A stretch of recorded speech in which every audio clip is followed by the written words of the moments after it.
محترم سامعین، آج ہم نے جس موضوع پر بات کرنی ہے وہ ہے حسد۔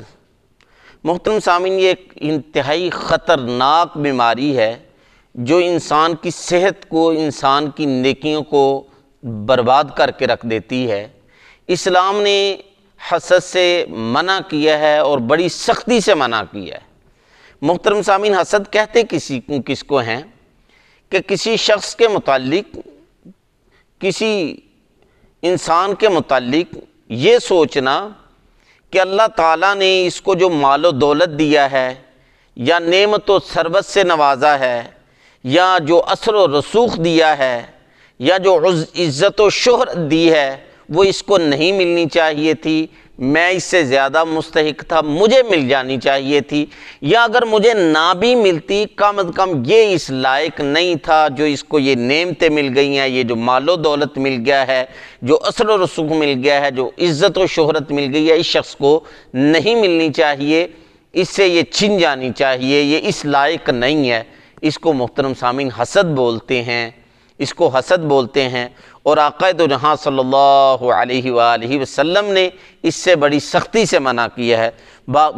صحیح بخاری، صحیح مسلم کی روایت ہے، حضرت انس رضی اللہ تعالی عنہ نقل کرتے ہیں کہ آقا دو جہاں صلی اللہ علیہ وآلہ وسلم نے مختلف چیزوں سے سختی سے منع فرمایا۔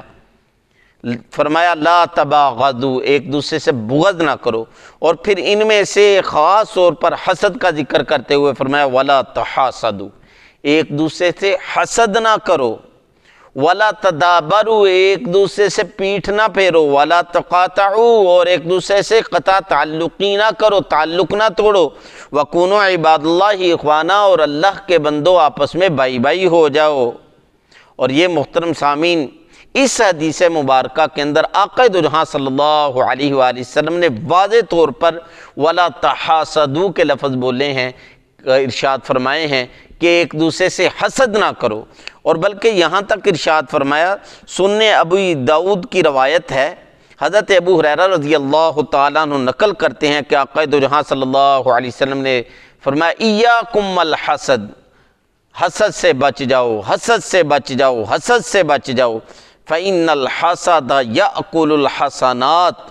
کیونکہ حسد نیکیوں کو ایسے کھا جاتا ہے کما تأکل النار الحطب، جیسا کہ آگ خشک لکڑیوں کو جلا کر رکھ دیتی ہے۔ اس لیے محترم سامعین، میں اور آپ کوشش کریں کہ اگر اللہ تعالیٰ نے ہم میں سے کسی کو، ہمارے دوستوں میں سے، رشتہ داروں میں سے، بہن بھائیوں میں سے اگر کسی کو مال و دولت، نعمت و ثروت، اثر و رسوخ اور عزت و شہرت سے نوازا ہے، تو محترم سامعین اس میں حسد سے بچنا چاہیے، اس سے حسد سے بچنا چاہیے، کیونکہ حسد جو ہے یہ انسان کو اندر سے کھوکھلا کر کے رکھ دیتا ہے۔ اور جو حاسد ہوتا ہے محترم سامعین، حاسد ہوتا ہے وہ سخت دل ہو جاتا ہے،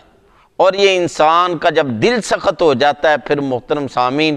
وہ اللہ کی رحمتوں سے محروم ہو جاتا ہے۔ اس لیے میں اور آپ کوشش کریں کہ حسد سے بچیں، حسد سے بچیں، کیونکہ محترم سامعین سورۃ النساء 5واں سپارہ سورۃ النساء کے اندر جو ہے وہ اللہ تعالیٰ نے یہودیوں کی چند بری خصلتیں ذکر کی ہیں، چند بری عادات ذکر کی ہیں، ان کا ذکر کرتے ہوئے اللہ تعالیٰ نے ارشاد فرمایا ام یحسدون الناس علی ما آتاہم اللہ من فضلہ، کیا وہ حسد کرتے ہیں لوگوں سے اس بات سے کہ اللہ تعالیٰ نے ان پر اپنا فضل کیا ہے؟ اگر اللہ تعالیٰ نے مجھ میں سے اور آپ میں سے، ہمارے رشتہ داروں میں سے، بہن بھائیوں میں سے کسی کو عزت، شہرت، مال و دولت سے، عہدے سے نوازا ہے، تو محترم سامعین اللہ کا اس پر ہے، اللہ کی عطا ہے، میں اور آپ اس سے ناراضگی کا اظہار نہ کریں۔ یہ اصل میں جو ناراضگی کا اظہار کرتے ہیں وہ اللہ تعالیٰ کے انتخاب پر ناراضگی کا اظہار کرتے ہیں، اس لیے بچنا چاہیے۔ اور جو محترم سامعین عمومی طور پر جس شخص سے بیچارے سے حسد کیا جا رہا ہوتا ہے اس کو بھی پتہ ہوتا ہے، اور وہ بڑی کڑن کے اندر اور بڑی مشکل کے اندر اپنے آپ پر ضبط کرتا ہے، اپنے آپ پر کنٹرول کرتا ہے، کیونکہ حسد کرنے والا بھائی ہے، حسد کرنے والا رشتہ دار ہے، حسد کرنے والا دوست ہے، حسد کرنے والا قریبی ہے، اب اس کو کچھ کہہ بھی نہیں سکتا۔ تو ان حالات کے اندر محترم سامعین اس کے جو دن رات گزر رہے ہوتے ہیں انتہائی جو ہے اضطرابی حالت کے اندر گزر رہے ہوتے ہیں۔ اس لیے محترم سامعین جس عام میں سے مجھ میں عام میں سے کسی سے بھی اگر کوئی حسد کرتا ہے تو چند تدابیر ہیں محترم سامعین، ان سے اپنا کر جو حسد کرنے والے کے شر سے بچا جا سکتا ہے۔ پہلے نمبر پر محترم سامعین اللہ تعالیٰ پر بھروسہ رکھیے، کیونکہ نفع نقصان عزت و ذلت کے کلی اختیارات اللہ تعالیٰ کے پاس ہیں۔ یہ جتنے مرضی حسد کرتے پھریں یہ ذہن میں رکھ لیں کہ یہ کچھ نہیں کر سکتا، کرنے والی اللہ تعالیٰ کی ذات ہے۔ کیونکہ سورہ یونس 11 نمبر 11 کے اندر آیت نمبر 107 کے اندر اللہ تعالیٰ فرماتے ہیں وَإِن يَمْسَسْكَ اللَّهُ بِضُرٍّ فَلَا كَاشِفَ لَهُ إِلَّا هُوَ۔ اے انسان اگر اللہ تعالیٰ نے کسی تکلیف کے اندر، مصیبت کے اندر، پریشانی کے اندر تجھے مبتلا کر دیا تو سن لے فَلَا كَاشِفَ لَهُ إِلَّا هُوَ، اس تکلیف کو، پریشانی کو بیمار کرنے والا صرف اور صرف اللہ ہے۔ وَإِن يُرِدْكَ بِخَيْرٍ فَلَا رَادَّ لِفَضْلِهِ، اور اگر اس نے تیرے ساتھ خیر کا، بلائی کا، اچھائی کا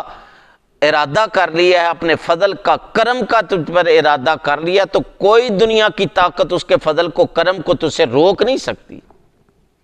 اور یہ محترم سامعین ہم پڑھ کے آئے ہیں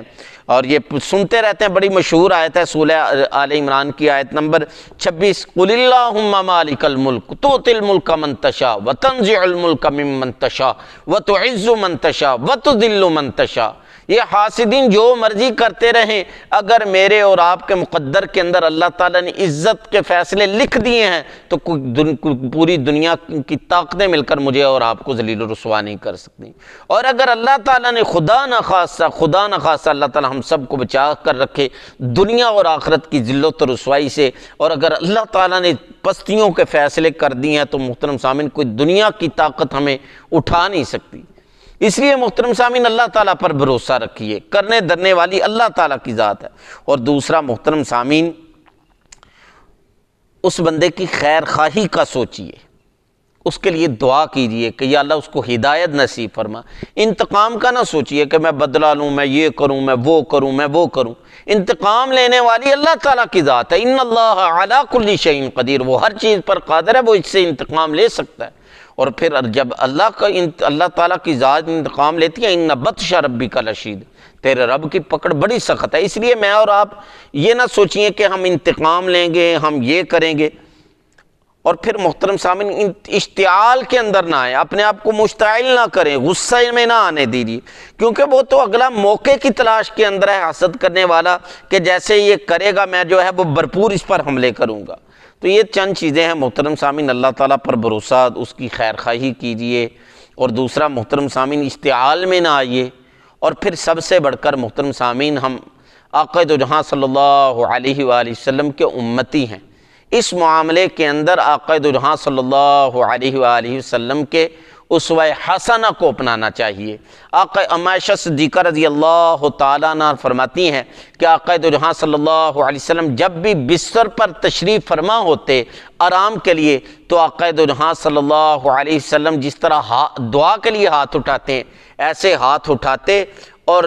آخری 3 صورتیں سورہ اخلاص قل هو اللہ احد، سورۃ الفلق قل اعوذ برب الفلق، اور سورۃ الناس قل اعوذ برب الناس الاخری، یہ تینوں صورتیں آقا دو جہاں صلی اللہ علیہ وسلم پڑھتے اور ان پر اپنے آپ پر پھونکتے، اور آقا دو جہاں صلی اللہ علیہ وسلم اپنے چہرے سے ابتدا کرتے اور ایسے پورے جسم پر جو ہے وہ ہاتھ پھیرتے جہاں تک ممکن ہوتا۔